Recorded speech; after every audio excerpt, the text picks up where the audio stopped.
Olá, boa noite. Começa mais um Agrodebate, o programa que debate o agronegócio. Nos assuntos a serem debatidos hoje, mais uma polêmica envolvendo a França, viu? Já que o Carrefour, que é uma grande aí, né, um grupo aí, acabou divulgando ontem, através do seu CEO, fez uma afirmação de que não vai comercializar carne do Mercosul. E aí deixou, né, a empresa em maus lençóis, já que empresas aqui do Mercosul, né, já se e entidades já se posicionaram contra uma situação muito parecida com o que aconteceu recentemente com a Danone, né? Situação muito parecida com essa. Então nós vamos debater essa fala desse CEO e o que isso pode impactar, já que, inclusive, já tem informações de que as ações da empresa caíram aí durante o dia depois dessa afirmação. Parece que o agronegócio está mostrando a sua grandeza, né, diante dessas declarações de empresas que querem ir contra o acordo da União Europeia com o Mercosul, que tem expectativa que seja assinado até o final do mês. Outro assunto que nós vamos debater hoje é, quase 30 dias depois da votação no STF da compensação de reserva legal entre propriedades, no final das contas, o que é que muda com essa nova legislação aí, onde os proprietários de terra eles podem compensar as suas reservas legais. Mas no final das contas, o que é isso, como isso deve acontecer, quais são os impactos para o agro, para o meio ambiente, é o que nós vamos debater hoje. Então, eu te faço o convite. Vamos debater o agronegócio?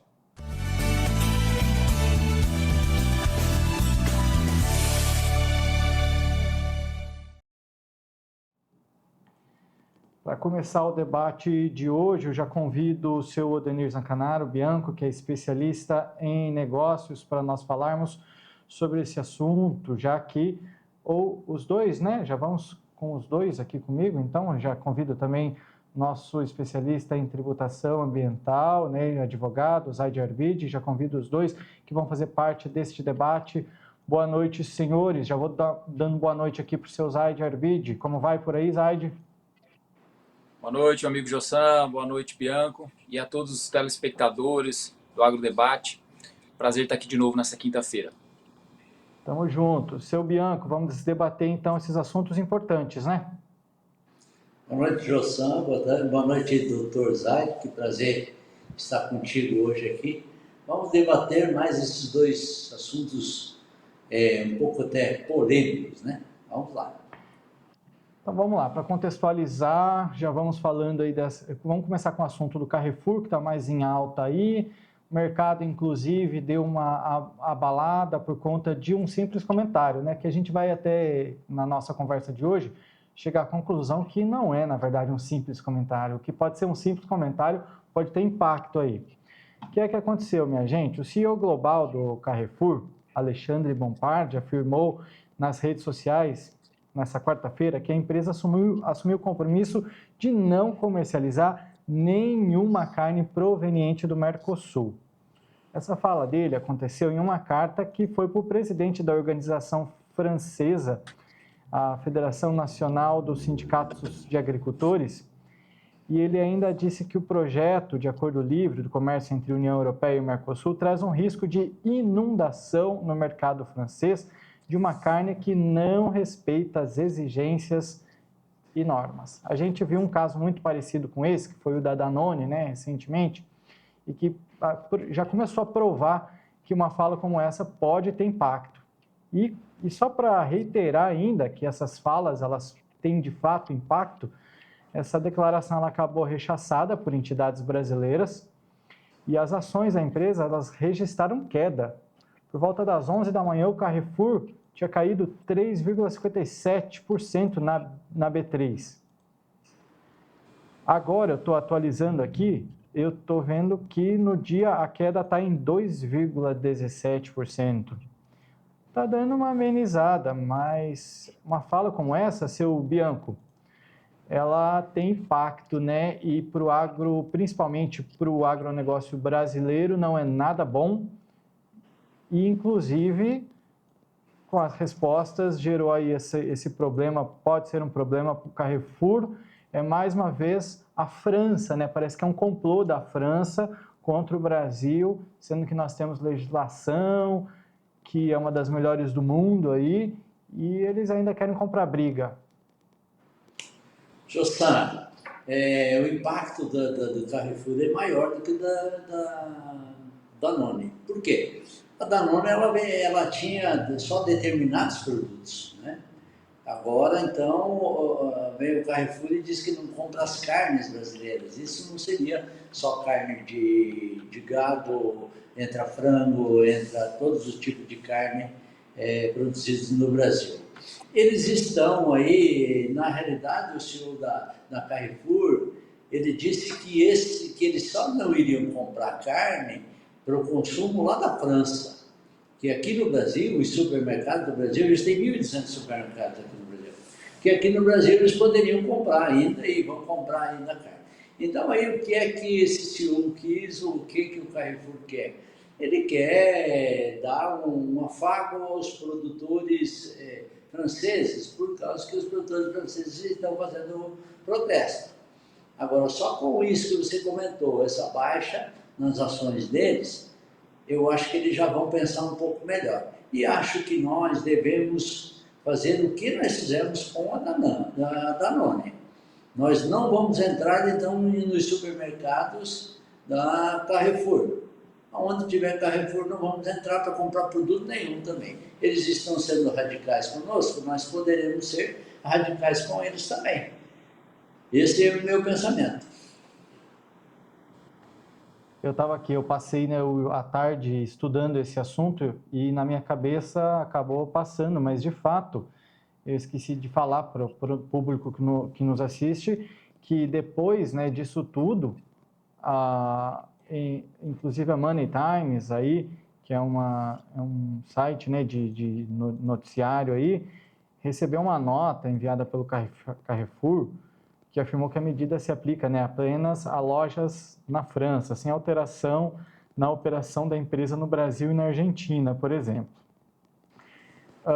Para complementar, ele falou assim, ó, que Iglesias, né, ressalta que, aliás, Fernando Iglesias, que é analista de proteína animal das safras e de mercado. Ele disse o seguinte: o Brasil é o único país do mundo que tem condições necessárias para atender todas as exigências que a Europa faz. E aí, tem uma fala que eu estou me perdendo aqui, deve estar aqui, pronto. A medida, depois ele afirma, né, que a medida se aplica apenas à França, mas enfim, parece que voltaram atrás. Zaid, fazendo uma análise, você que é especialista, né, em meio ambiente, advogado, especialista em tributação ambiental, o Brasil tem de fato, né, a melhor legislação e fazendo uma análise dá para pensar que o que eles querem é só fazer diminuir o preço dos nossos produtos? Bom, boa noite, Jossan, boa noite, Bianco, novamente aí a todos os telespectadores e também ao investidor do agronegócio, aquele que investe o seu recurso e muitas vezes não planta e não cria, e também aquele que investe os seus recursos financeiros, o seu tempo, o tempo da sua família. É muito importante que a gente entre nesse cenário do comércio e do negócio como um todo da agropecuária, tendo bem ciência de que a informação vale ouro. Tá? E esse é um mercado em que uma guerra de informações, uma guerra de desinformações, como é o que a expressão que a gente fala hoje, isso é capaz de desfazer ou de levantar mercados. Né? A gente vê que tradicionalmente o mercado europeu da agricultura ele é um mercado subsidiado pelos governos. Né? E a gente sempre comenta, né, os aspectos econômicos, a gente sabe que não existe tanta gordura assim para os estados europeus financiarem ilimitadamente a sua atividade agrícola. Isso faz com que os estados usem de outros meios que eles possam ganhar espaço no mercado ou perder o menor espaço possível. Eu vejo que a informação ela tem esse papel decisivo para minimizar as perdas, que é isso que a França tem feito. Né? Simplesmente utilizar de duas empresas que têm ali um grande investimento estatal para se destinar a um mercado específico. É muito curioso que as falas da França agora, eu vou dizer da França porque a gente sabe que existe ali uma massa de manobra com as empresas que tem uma estreita vinculação com o Estado francês, mas agora o tom já aumentou. Nós não estamos mais falando do Brasil, nós estamos falando da América do Sul inteira. Olha, nós estamos vendo, é uma escala de dó acima, né? Já na semana passada, na notícia passada em que a Danone se reportava diretamente aos produtos brasileiros, agora o Carrefour se reporta aos produtos sul-americanos, né? Então, a gente vê que isso é uma escalada, né? E a gente diz ser uma escalada porque, além de não ter uma base fática, a gente vê que subimos o degrau na conversa agora, né? E aí, a sua pergunta no segundo ponto. E nesse contexto todo de guerra de informação, de desinformação, de uma guerra comercial baseada no dado, baseada no fato, onde está o cenário do meio ambiente, né? A capacidade das instituições ou do ambiente institucional brasileiro em matéria de ecologia, né? Como é que nós estamos? Eu chamo a atenção de um dado. Vamos pensar um dado. Para o nosso telespectador que já teve a oportunidade de viajar de avião para um outro continente, eu sugiro que lembre, quando a gente passa em um rio, por exemplo, na Europa ou nos Estados Unidos, a gente não encontra aquilo que é tão santo quanto a vaca na Índia, aqui no Brasil, que são as nossas APPs. Será que a gente encontra APP quando passa na frente do rio Sena, na França? Não, a gente não encontra. Será que a gente encontra, porque o rio Sena ele também corta regiões agriculturáveis na França. Nós não encontramos APP lá. Então, assim, se for para a gente tratar, se existisse, né, um neoliberalismo ambiental, imagine só se a moda pega e os requisitos ambientais que o brasileiro tem que cumprir, se fossem generalizáveis, se fossem universalizáveis. Eu faço essa anedota, porque é lógico que a gente sabe que a história é a história dos vencedores, né? E os estados que conseguiram o desenvolvimento, eles oprimem aqueles que ainda não chegaram lá. E é isso que a gente vive em matéria ambiental. Zaid, A matéria ambiental é uma barreira de mercado, né? Ela tem, sim, uma racionalidade, a sustentabilidade, ela precisa ser observada, né? Sustentabilidade, em primeiro lugar, é um conceito Zaid, econômico, a gente fala sempre isso. eu vou te interromper, você me desculpa, mas a gente está com um problema na nossa internet, eu acredito. Eu nem me ouço aqui agora. Vamos tentar resolver esse probleminha. Eu estou achando que o problema está na internet aqui. Você estava me ouvindo? Eu estou te ouvindo. Eu estou ouvindo bem. Tá. Então, de bem também. Eu não sei se o problema, eu vou pedir para a equipe. Seu Bianco, travou para o senhor aí? Para mim está ótimo. O Zaid estava ouvindo o ótimo Zaid e você ouço perfeitamente. Tá. Então vocês me desculpem, porque eu acho que o problema é só comigo aqui, tá? Então, Zaid, você me desculpa a sua interrupção, pode continuar. Então, eu achei que era um problema geral, porque eles tinham me avisado aqui que já tinha falado que tinha dado algum probleminha. Mas, então, me desculpe, pode continuar, Zaid, por favor. Mas, Jussão, você me escuta? Agora eu estou escutando sim. Para mim estava travando e aí antes eu não estava ouvindo bem. Tá bem. Mas eu acho que é um problema meu. Nessa conjuntura, o que eu estava dizendo é as nossas regras ambientais, elas são padrão FIFA, né? Para a gente manter essa expressão, padrão FIFA, elas são classe A. O resto do mundo não consegue correr atrás do Brasil em matéria de sustentabilidade. O que a gente vê é que o exagero, né, do tema, da bandeira ambiental, ela já não cumpre mais a sua própria função. Ela é uma barreira de mercado. Ela é utilizada como uma barreira de mercado. E nesse sentido, a gente começa a perceber um outro dado muito importante em matéria de direito internacional, que não só os estados fazem política em matéria internacional, mas os atores econômicos eles não se restringem aos atores estatais, as organizações internacionais, as grandes corporações, elas são capazes também de assoprar essa onda do mercado internacional e também da política internacional em matéria ambiental. A gente fala, escuta falar dessa expressão globalismo, né? O globalismo é uma forma de ver a economia pautada por princípios e valores que nós precisamos manter um eurocentrismo, né? E uma dominação dos países que já são desenvolvidos. Aqueles, invariavelmente, que se encontram na organização dos Estados envolvidos, a OCDE.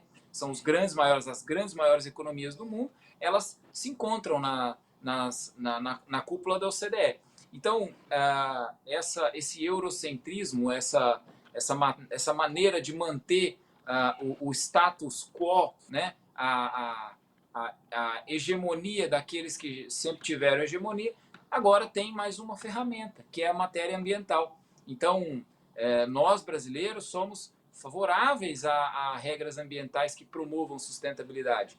Lembrando que sustentabilidade também é um conceito econômico, né? Então, nesse sentido, respondendo objetivamente sua pergunta, o Brasil, em matéria de preservação e sustentabilidade, vai bem, obrigado. Bianco. Eu queria só acrescentar as palavras do Zaid aí, quando você falou que a produção ou a comercialização de carnes hoje já não é só o Brasil, e sim Mercosul ou principalmente Argentina. Nós vendemos para toda a comunidade europeia, nós vendemos 27% do que eles consomem. E com o Mercosul a gente vai vender 55% do que eles consomem lá. Metade cada um, mas então já está mexendo com outros países. Eu acho que a nossa lei ambiental, como você falou, doutor, ela é muito especial. Nós não tivemos ninguém, nenhum político nosso que pôde ou que queira, de repente, bater de frente com o mundo ou simplesmente lançar a ideia de dizer, nessa globalização que o senhor falou, por que essas leis ambientais brasileiras não são globalizadas? Todo mundo teria que preservar a mesma quantia que nós. A França, um dos requisitos que os produtores franceses estão brigando é que, a partir do ano que vem, se não me falha a memória, eles têm que recuperar 3% das áreas deles. E eles já estão berrando e gritando. Nós aqui na nossa região, ou na Amazônia Legal, nós preservamos 80%. Então, isso, talvez uma ideia assim um pouco radical seria nós dizer, bom, tem uma globalização, tá bom, vamos globalizar também a nossa lei ambiental. Eu ia comentar só um aspecto sobre isso, Bianco. Você se lembra agora, nessa última virada da crise entre a Rússia e a Ucrânia, quando a Rússia cortou o fornecimento de gás para a Ucrânia, o que certamente, e para toda a Europa, o que certamente considerando as temperaturas congelantes da Europa, né, nós temos ali realmente uma questão humanitária, mas também uma questão comercial. Nesse cenário, quando a Rússia cortou o fornecimento de gás para a Europa, qual foi a primeira solução que os europeus, no mesmo parlamento que decidiu essa regra EUDR, que restringe, né, a comercialização em áreas que foram desmatadas após 2020, o mesmo parlamento europeu decidiu, por unanimidade, desmatar completamente as florestas que estavam acima das minas de carvão na Ucrânia, para eles poderem queimar o carvão para ter o abastecimento de calefação, vez que a Rússia cancelou o fornecimento ou interrompeu o fornecimento de gás natural. Isso foi quando? Em 1980? Não, foi em 2024. Então, no ano de 2024, o fornecimento de carvão foi o pretexto para desmatamento de florestas inteiras na Europa. Alguém está falando disso? Alguém tá comentando alguma sanção comercial ou alguma sanção política ou até mesmo um embargo econômico sobre algum país europeu por conta do parlamento ter decidido o desmatamento de florestas inteiras?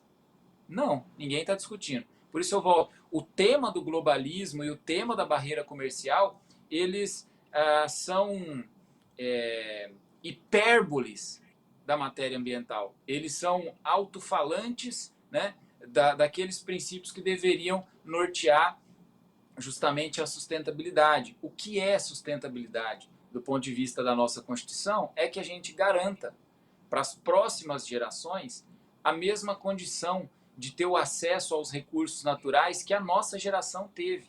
Então, isso é um princípio, é uma moldura em que dentro dessa moldura vários arranjos legais podem ser criados.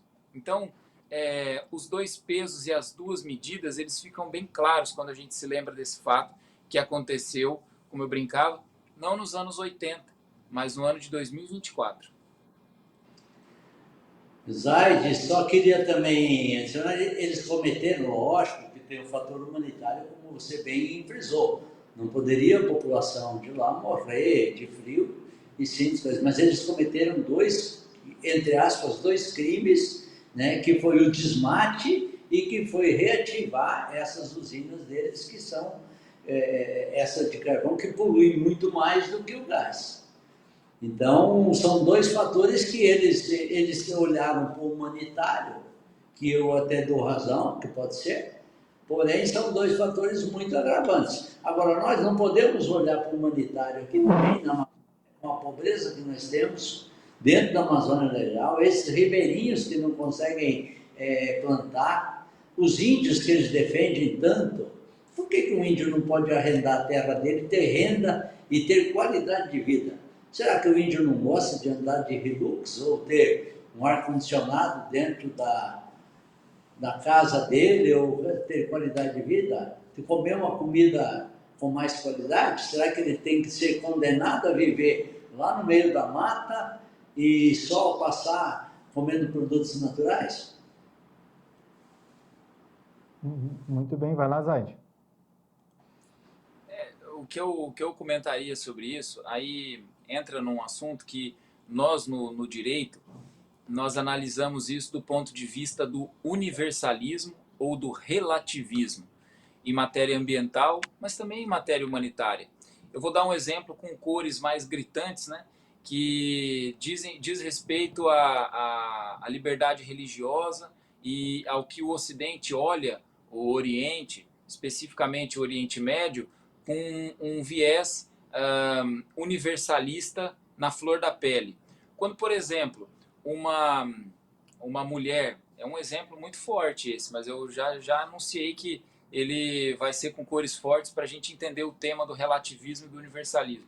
Quando uma mulher muçulmana, ela não é permitida de andar sem o véu ou sem a burca, nós aqui do Ocidente, nós entendemos, olha, mas isso aí está ferindo o direito fundamental de todo ser humano, a sua liberdade de ir e vir, enfim. Nós vamos achar princípios universalistas que justifiquem satisfatoriamente a nossa forma de ver relativista, né?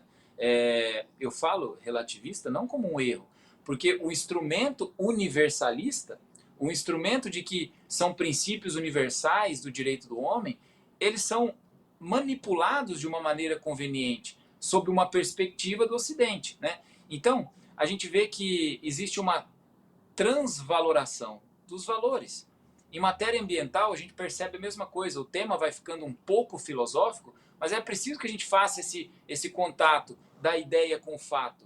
Então, em matéria ambiental, a gente vê exatamente a mesma coisa. Ninguém é contra a preservação ecológica.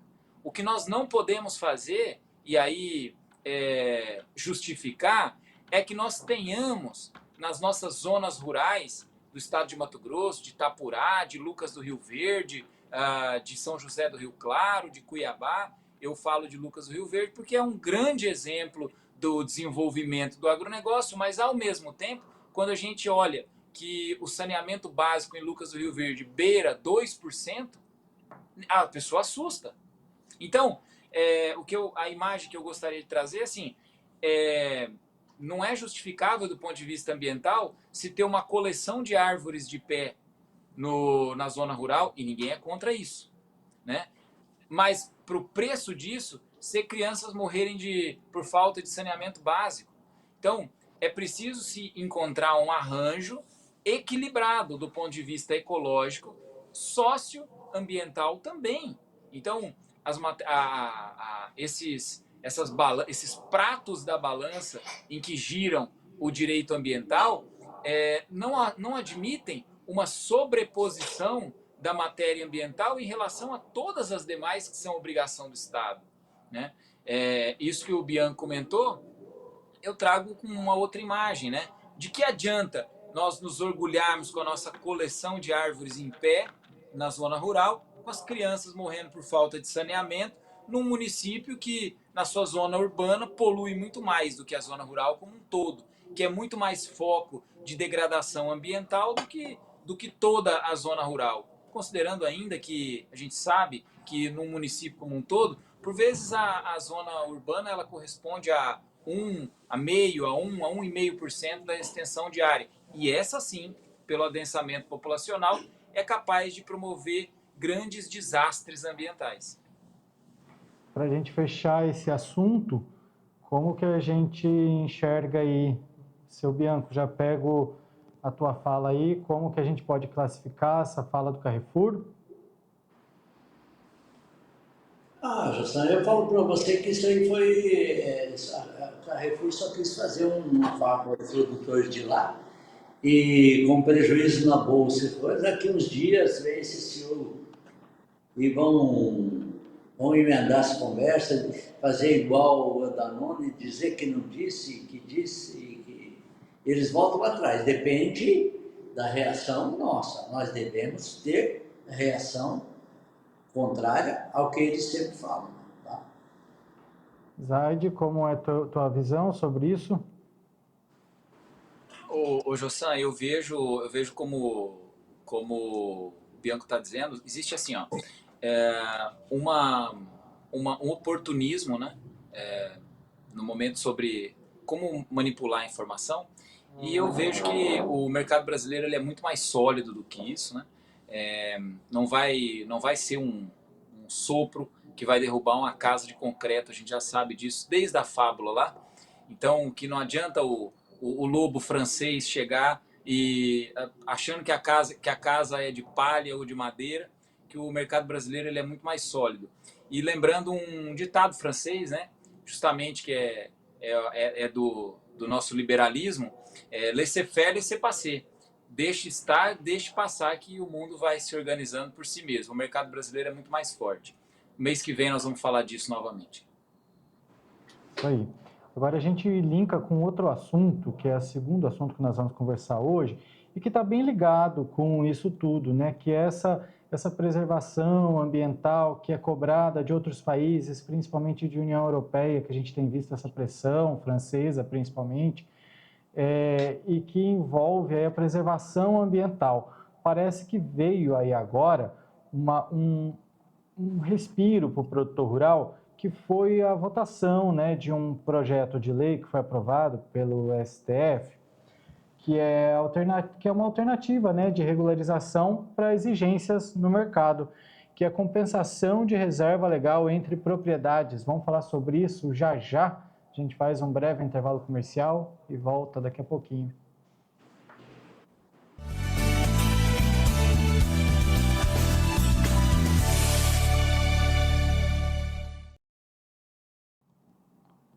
O Agrodebate está de volta e para continuar esse debate, agora a gente fala sobre compensação de reserva legal entre propriedades, que o nome assim, né, a princípio eu acho que assusta, né? São termos aí que a gente não está acostumado a ouvir, então acaba nos assustando. Só para reiterar, o STF encerrou, né, no mês passado, um julgamento dos embargos de declaração na ADI do Código Florestal. E aí, de forma unânime, os ministros consideraram constitucional a compensação de reserva legal entre propriedades situadas no mesmo bioma, tal como consta no Código Florestal. Isto é, a alegação de que deveria ser utilizada a identidade ecológica como critério não foi aceitada. A gente vai conversar agora com os nossos especialistas. Convido de volta aqui seu Odenir, seu Bianco, especialista em negócios, e Zaid, que é advogado, especialista em tributação ambiental. Zaid, a minha pergunta começa para você, né? Esse é um termo que pode ser novo para muita gente, então, para você que entende do assunto, a pergunta é: o que seria essa compensação de reserva legal? Quais são os impactos que isso pode gerar para o agronegócio, benefícios, malefícios, ou até mesmo para o meio ambiente, sustentabilidade, de maneira geral? Bom, Jossan, Bianco e todos os investidores do agronegócio que escutam o que nós vamos falar aqui. Primeiro, nós temos que entender qual o papel do Supremo Tribunal Federal hoje no direito brasileiro, né? O Supremo, ele é uma corte constitucional, né? E também ele é a última instância recursal no Brasil. Significa que o Supremo, ele discute matérias que são diretamente ligadas ao texto constitucional, em que eventualmente uma lei, né, ela pode trazer consequências ao texto constitucional de maneira a desprestigiar o que o legislador de 1988 quis dizer. Então o Supremo, é isso que fala, que o Supremo é o guarda da Constituição, nesse sentido de procurar dizer qual é o exato conteúdo daquele texto que está na Constituição Federal. Porque a gente sabe que, e se não sabe é bom saber, que uma norma, ela não é o texto que está escrito, ela é a interpretação que a gente faz daquela norma. E se nós escrevemos a Constituição em 1988, a gente tem que reconhecer que de 2024 para trás, muito se mudou em matéria de meio ambiente, por exemplo, que é o que nós estamos falando. A nossa Constituição em matéria de meio ambiente, ela tem um artigo que é especial, que é o artigo 225, que lá fala que o meio ambiente ecologicamente equilibrado é direito de todos, é um bem de uso comum e é obrigação do poder público garantir para essa e para as futuras gerações essas condições a um meio ambiente ecologicamente equilibrado.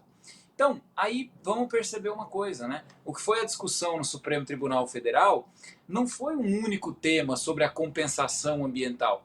Foram diversas matérias que foram levadas até o Supremo por ações diretas de inconstitucionalidade, ADIs, né? Foi a 4901, 4902 e 4903. Essas três ADIs discutiam uma infinidade de temas, né? Entre eles, discutiam todos eles discutindo matérias sobre o Código Ambiental, né, artigos especificamente sobre o Código, né, e um deles discutia sobre as cotas de reserva ambiental, os CRAs, né, que são títulos mobiliários, são ações que precisam ser negociadas em bolsa de valor. Então, essas ações elas podem ter referência a áreas que estão envolvidas em uma compensação ambiental. Mas agora vamos, já que a gente entendeu um pouco isso, o que é a compensação ambiental, né? O que é isso, né? Se existe uma compensação, a gente pensa, tem a falta de um lado, o déficit de um lado e uma sobra de outro lado, né? Então, para que possa existir uma compensação. Então, para quem se aplica a compensação? Em primeiro lugar, a gente tem que entender que a compensação ambiental ela não se aplica para todas as propriedades que foram abertas. Exclusivamente para as propriedades que são acima de 4 módulos fiscais, né? No Mato Grosso, 4 módulos fiscais, e que foram abertas entre os anos de 2000 e 2008. Então, a lei estabelece um mínimo, uma porcentagem, né, dessa propriedade, dessa matrícula, que vai ser uma reserva legal. Ou seja, por força de lei, é preciso ser mantida com vegetação originária.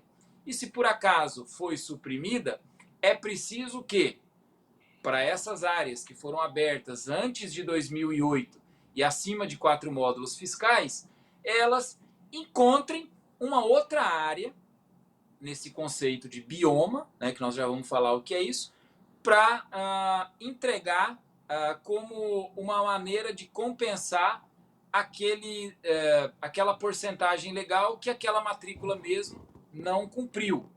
Então, deixa eu repetir essa situação que ela é muito importante. Existe lá 1.000 hectares. Né? Eu vou fazer um exemplo, mas a lei ela contempla outras possibilidades. 1.000 hectares na área da Amazônia Legal, né? E, portanto, se está na Amazônia Legal, se submete às porcentagens do artigo 4º, né? Do artigo 4º e o artigo 10º, o artigo 12 do Código Florestal, Lei 12.651. Tá. Se está na Amazônia Legal, quais são essas porcentagens? Se estiver numa área entendida como cerrado, né? Então, 65% da área pode ser aberta, pode ser dado uso alternativo do solo, e 35% por força de lei precisa ser mantida como reserva. Aí vamos chegar na situação real do Mato Grosso. Essas áreas de cerrado que foram abertas nos anos 90 ou 2000, o pessoal, quando não tinha água perto da propriedade, ou não tinha água na propriedade, abria simplesmente 100% da área. Né? Então, abrindo 100% da área, nos anos 2000, vamos supor um exemplo, no ano 2000, um proprietário no município de Lucas do Rio Verde, um exemplo aí, que é uma área de cerrado, né, abriu 100% da área. Então, nessa região, o Código Florestal veio no ano de 2012 e disse que as áreas que eram abertas, que foram abertas nas áreas de cerrado, elas podem contar com essa abertura, com esse uso alternativo do solo em 65% da sua área total. E daí, se a gente olha aquela propriedade que foi 100% aberta, a gente vê que existe um déficit de reserva legal, correto? Porque 35% deveria ter sido mantido fechado com vegetação nativa. O que esse proprietário vai fazer? Né? O que ele vai fazer? Ele é obrigado a reflorestar na área dele? Se ele abriu antes de 2008, a lei dá o direito para ele não ter que reflorestar na área dele. Mas ele precisa fazer alguma coisa. O que é essa alguma coisa? É justamente a compensação. Se não vai ter que reflorestar em loco, ele vai ter que encontrar uma outra área para compensar essa falta de reserva dele aqui. Certo? E onde pode estar essa outra área? Né? A discussão que foi levada até o Supremo é que o conceito de bioma não poderia ser utilizado como critério para a identificação da área de origem da falta de reserva e a área de destino, né? Ou seja, a área que tem o excesso e a área que tem a falta, elas, foi questionado no Supremo que o critério de bioma não seria suficiente, né? E aí levantaram a possibilidade de se discutir em termos de identidade ecológica. Agora vamos falar um pouco sobre isso. Se está entendido esse problema da área, dessa área de Lucas do Rio Verde, numa área de cerrado, que foi aberto 100% dela antes do ano de 2008, e agora o proprietário ele tem que fazer alguma coisa, e essa alguma coisa não é reflorestar em loco, mas é achar uma outra área que esteja no mesmo bioma. Se está entendido tudo isso, vamos entender como é que o conceito de identidade ecológica não faria sentido e o conceito de bioma foi a melhor saída do ponto de vista do sistema ambiental que o Supremo Tribunal Federal decidiu. Primeiro, vamos lembrar da aula de português, né, do começo da escola, o que significa bioma. Né? Eu falo de português, poderia falar que era de ciência ou poderia falar que era de geografia, mas português porque está na origem da palavra. Bio é vida, né? E homem é igual do nosso ônibus, do carro de todos. Né? Omni é todos e bio é vida. Então, bioma é aquela região onde se pode dizer que todas as formas de vida que se encontram lá, elas seguem um determinado critério, elas se identificam de alguma maneira. Então, quando a gente fala que nós estamos no bioma de floresta, nós estamos dizendo que todas as formas de vida ali elas têm um regramento tal como a área naquela área inteira, tal como uma vida típica de floresta, de uma região florestal. E aí a gente lembra, né, pensando no cerrado, no bioma cerrado, a gente lembra, a gente olha, agora sim a gente lembra a nossa aula de geografia da quinta série, a gente lembra que o cerrado brasileiro, ele vem desde lá do Piauí, a região grande produtora de soja também, né, que é o Mato Piba, né, e ela vem desde lá do Piauí e chega até a região do Mato Grosso. E a proposta que foi levantada até o Supremo é que não adianta estar no mesmo bioma. É preciso que se identifique a identidade ecológica. E não seria possível ter uma identidade ecológica entre o Cerrado do Maranhão e o Cerrado do Sul do Mato Grosso. Ou se não seria possível, pelo menos seria muito complicado de se demonstrar essa identidade ecológica. E nesse sentido, opinião minha, que a decisão do Supremo, estou muito bem acompanhado na minha opinião, né? Mas que a decisão do Supremo foi a melhor para o nosso sistema, que é de definir realmente que aquele critério que foi levantado no ano de 2012 pelo Código Florestal, realmente ele tem a sua imperatividade, que é o critério de bioma, né? E aí com isso a gente dá uma visão geral do que é que estava por trás nessa discussão do Supremo. Então, ligando a primeira parte com essa segunda, nós temos que dizer que é possível, a frase que sai, a súmula que sai da decisão do Supremo é que é possível, compensações são possíveis, compensações ambientais entre propriedades que estejam no mesmo bioma para fins de cotas de reserva ambiental, os CRAS, que foi isso que chegou até o Supremo, esse questionamento. E a mensagem do Supremo foi bem clara. É possível, sim, que se use o critério dos biomas como uma referência às compensações ambientais. Eu acho que a gente vai ter oportunidade de falar sobre mais assuntos, mas seria interessante fazer uma rodada aqui para ver o que ficou compreendido, o que não ficou, e a gente pode voltar nesse assunto. Zaide, antes de eu passar para o seu Bianco, eu acho que já ficou muito fácil de entender, mas só fazendo mais, com a tua explicação, mas só fazendo mais uma comparação. Esse sistema aí, ele está muito parecido com a compra de créditos de carbono. Quer comentar, Bianco? Jossan, pode ser comigo mesmo. Jossan, talvez não seria muito como um crédito de carbono, porém, vai haver, entre aspas, posso continuar?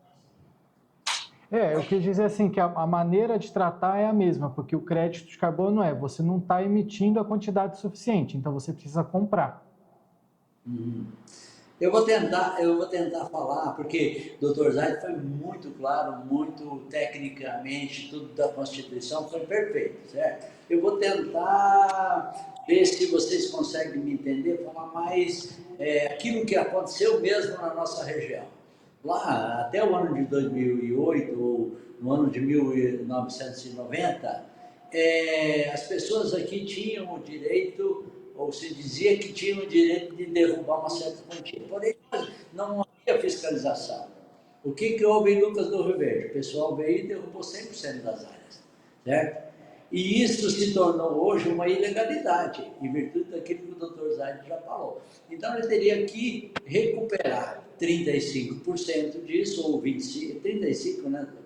E o que ele teria? Hoje eles têm áreas muito valorizadas, então ele teria que replantar numa área de 1.000 e poucas sacas de soja por hectare.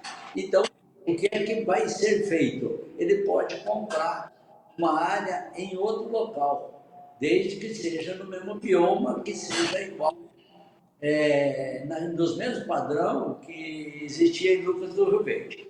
O que tinha também, só para a gente entender melhor, a SEMA, no estado do Mato Grosso, eles inventaram que existia uma mata de transição, que era o quê? Não estava nem entre o cerrado e nem entre a mata. E isso eles diziam que se podia derrubar 50%.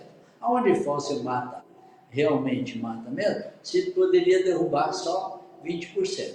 dentro desses patamares, algumas ou diversas fazendas estão na ilegalidade. Se você for fazer um CAR, hoje você faz o CAR, automaticamente vai dizer o quanto você tem de área aberta e quanto que você tem de área em mata. Nessa quantidade, automaticamente você está perante bancos para buscar financiamento, próprio para vender seu soja, para vender seus produtos, você tem parte da sua área na ilegalidade. Então, o Supremo agora ele disse que pode-se fazer isso, que pode-se usar áreas do mesmo bioma. Vamos no exemplo que Lucas do Rio Verde é um exemplo fantástico disso. Se você pegar Lucas do Rio Verde, hoje está desmatado 90% disso. Será que eles vão ter que recuperar essas áreas? Não. Agora, eles podem comprar uma área no mesmo bioma, mas até em outros municípios. Aí tem dois fatores. Um, benéfico, que é o quê? O valor dessas áreas de mata, que em outros municípios ainda possuem, eles vão pegar um pouquinho mais de preço em virtude de que esses produtores vão correr para comprar. Né?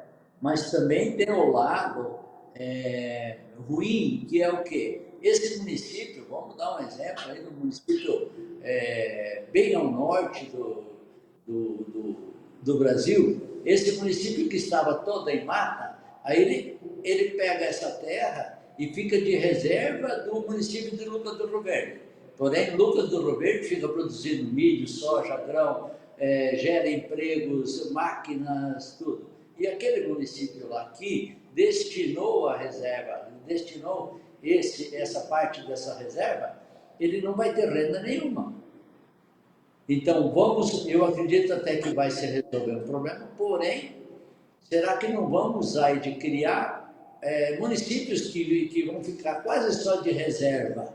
Eles não vão ter que ter uma compensação financeira em algum tributo, em algum imposto, que daí vem, Jossan, exatamente no crédito de carbono, que seria a mesma coisa no mesmo fator do crédito de carbono. Agora, se eu comprei uma área no município, e aí hoje eu vou receber o crédito de carbono, o que o município ganha com isso? Que imposto que gera? Que emprego que gera? Esse é um fator que eu ainda fico, que é muito bom, que vai ser benéfico, que vai resolver o problema de muitas áreas, principalmente na nossa região, porém, haverá gritos de outros municípios que não vão ter renda e não vão poder transformar essas matas em áreas produtivas. Agora eu queria entrar numa outra parte desse debate, que é sobre mercado, já que essa adaptação na legislação, ela vem também por conta de uma pressão, de exigência de mercado, né? Então eu queria saber dos benefícios, ou se tem benefícios aí, né? Eu acredito que sim, para mercado interno e mercado externo, mas a gente faz uma breve pausa, bem rapidinha, daqui a pouco você me responde isso, Zaid, pode ser? Então fechou. O Agrodebate volta já.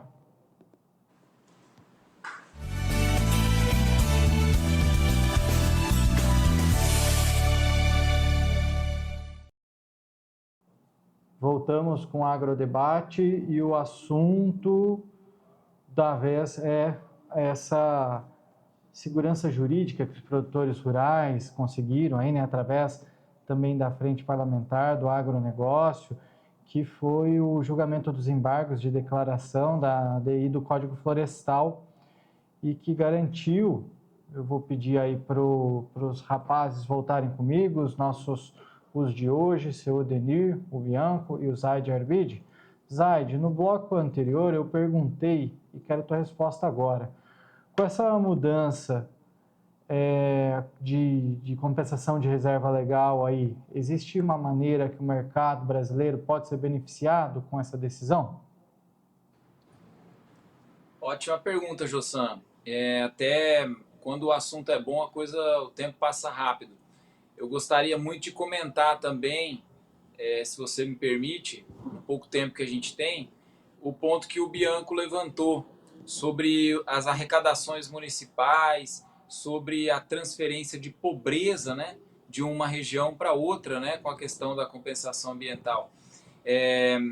Não só puxando a brasa para a nossa sardinha da empresa Cidade Sustentável e do nosso escritório de advocacia, que nós fazemos consultoria para o núcleo ambiental da Assembleia Legislativa do Estado de Mato Grosso, que é composto por 3 comissões: Comissão de Meio Ambiente, a Comissão de Agricultura, Pecuária, Desenvolvimento Florestal, Regularização Fundiária, e também faz parte do núcleo ambiental a Comissão de Limites Territoriais. E lá nós temos a oportunidade de discutir políticas públicas que prestigiam, em matéria ambiental principalmente, mas os princípios da nossa Constituição. E um deles que é um objetivo fundamental da nossa República, reduzir as desigualdades regionais, as desigualdades socioeconômicas entre municípios, as desigualdades arrecadatórias. Então, o modelo de política de compensação ambiental que o Mato Grosso vai criar, saibam, telespectadores do Agrodebate, que o Mato Grosso vai exportar para os outros estados. Quando eu falo exportar para os outros estados, é uma maneira como a gente fala em direito mesmo. Vai exportar para os outros estados tecnologia legislativa capaz de implementar sustentabilidade e arrecadação. O nosso modelo de política de compensação ambiental, uma outra oportunidade, se a gente puder falar disso, né?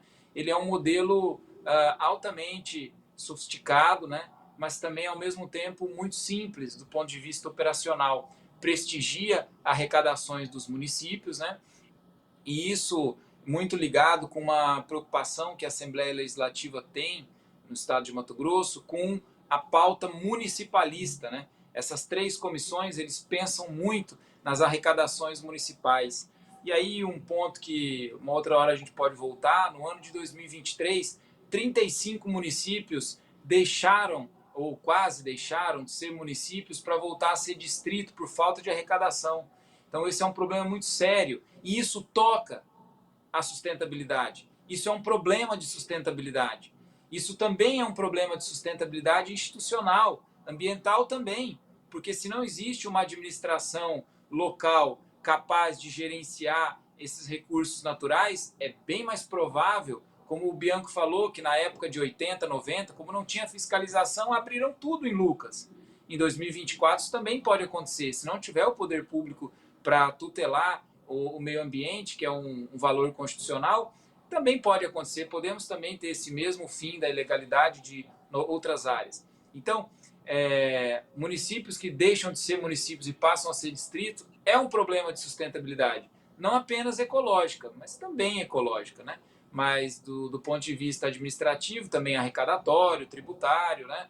Ou até mesmo executivo como um todo, né? Existir ali uma administração faz com que o Estado possa levar para o cidadão mato-grossense uma série de serviços públicos fundamentais. Mas, então, existe sim uma política que o Estado de Mato Grosso está pensando em renovar a sua política de compensação ambiental, porque hoje, infelizmente, né, nós passamos aí quase 12 anos esperando essa decisão do Supremo e a política de compensação ambiental no Estado de Mato Grosso ela não é tão inovadora ainda, ela não merece tantos aplausos quanto merece o nosso cadastramento do SINCAR, que é disparado o melhor do Brasil e que tem muito a ensinar. Mas então a gente vai voltar a falar disso num outro momento, acredito, que a política de compensação ambiental do Estado do Mato Grosso também vai merecer uma salva de palmas de pé, logo, logo. Então, esse era o primeiro assunto que eu queria comentar, a questão das desigualdades regionais, elas estão contempladas, sim, na política de compensação. E aí, o que o Brasil pode fazer em termos financeiros, em termos econômicos, para se utilizar desse novo mercado, né? Eu gosto de falar assim que nós temos que colocar o bode na sala. A gente tem que colocar o problema diante dos olhos, acender a luz e olhar para ele todos os dias. Então, o que acontece? A economia verde, ela é uma realidade. Nós vamos ter que trabalhar com a economia verde. Quem chegar primeiro, quem tiver os recursos, né, quem tiver, quando eu digo recursos, não só os recursos naturais, mas quem tiver condições de pensar arranjos institucionais que prestigiem a geração de riqueza, vai sair na frente. Podem estar certo que o Mato Grosso está fazendo a lição de casa. Sobre o crédito de carbono, o crédito de carbono é um fruto civil, né? Assim como, por exemplo, o aluguel é um fruto civil da propriedade, né? A geração, isso é um fruto, né? É aquilo que decorre da propriedade, ele é um fruto civil. Assim como a manga é o fruto da mangueira, o aluguel ele pode ser o fruto civil do direito de propriedade. Então, o crédito de carbono ele é uma mercantilização de um efeito de uma vegetação nativa que é mantida, né? Então, é possível que se faça um cálculo disso, né? E esse bem, esse produto, ele precisa ser comoditizado, ele precisa ser transformado em commodity. E essa é a grande dificuldade, porque só empresas que são certificadoras que podem inserir esses créditos de carbono no mercado financeiro. Eu não sei se nós estamos atravessando muito tempo, mas a proposta de ganhos financeiros com a economia verde, ela não se limita a crédito de carbono, de forma alguma. O crédito de carbono é um mercado possível, né? Um mercado que tem sofrido passou por diversas dificuldades, né? Até ele conseguir se estabelecer. Lógico que desde o Tratado de Quioto, né, que regulamenta, né, os créditos de carbono, é possível que o Brasil ainda avance muito em relação ao crédito de carbono e a democratização do acesso ao mercado. Esse assunto da democratização ao acesso ao mercado verde é um tema que leva em consideração essas cotas de reserva ambiental que a gente comentou antes, né? Os CRAs, né? Porque os CRAs eles não se referem a um fruto civil como o crédito de carbono, mas a um outro conceito de direito civil que se chama servidão. E no caso aqui nós estamos falando de uma servidão ambiental. Quando eu abro mão dos meus direitos de dar uso alternativo à parte da minha propriedade que não está gravada pela reserva legal, e eu abro mão desses meus direitos de abertura para transferir a um terceiro, né? Então isso é a cota de reserva ambiental, ou CRA, que foi objeto da ação direta de inconstitucionalidade no Supremo, oportunidade em que foi discutida a questão da compensação ambiental. Eu acredito que são muitos temas para a gente comentar aqui, seria muito interessante continuar esse levantamento econômico de como a economia verde ela pode ser para o Brasil uma oportunidade de um outro mercado paralelo ao mercado da produção de grãos, assim como na última conversa que nós tivemos com o Lucas Costa Biber, nós tivemos no sentido de dizer que agora o agronegócio, ele, além de produzir alimentos, ele também produz energia. Então, além de produzir alimentos e energia, a virtualização desses direitos referentes à propriedade de reservas legais e de reservas disponíveis, que são aquela fração da propriedade que não estão gravadas pela obrigatoriedade de serem mantidas como vegetação nativa por força de lei, elas podem gerar um outro filão de mercado, uma outra economia que está por vir, né? É o admirável mundo novo, agora verde. Zaide, vou te fazer o convite para a gente voltar a debater isso aqui amanhã com Daiane Kirnev, e se você tiver disponibilidade, então a gente volta a falar sobre esse assunto, pode ser? Claro, pode ser sim, um prazer. Combinado, meu amigo, obrigado a você. Muito obrigado também, Jossam, muito obrigado, Bianco. E sempre que precisar, pode contar conosco aqui. Ambiental, uma paixão. Tamo junto. Seu Bianco, obrigado. Jussam, beleza? Obrigado, Zay. Foi um prazer conversar contigo. Jussam, muito obrigado, meu filho. Deus te abençoe. Fechou. Obrigado, rapazes. A você ligado no Agrodebate, muito obrigado pela sua companhia. Amanhã tem mais. Uma boa noite.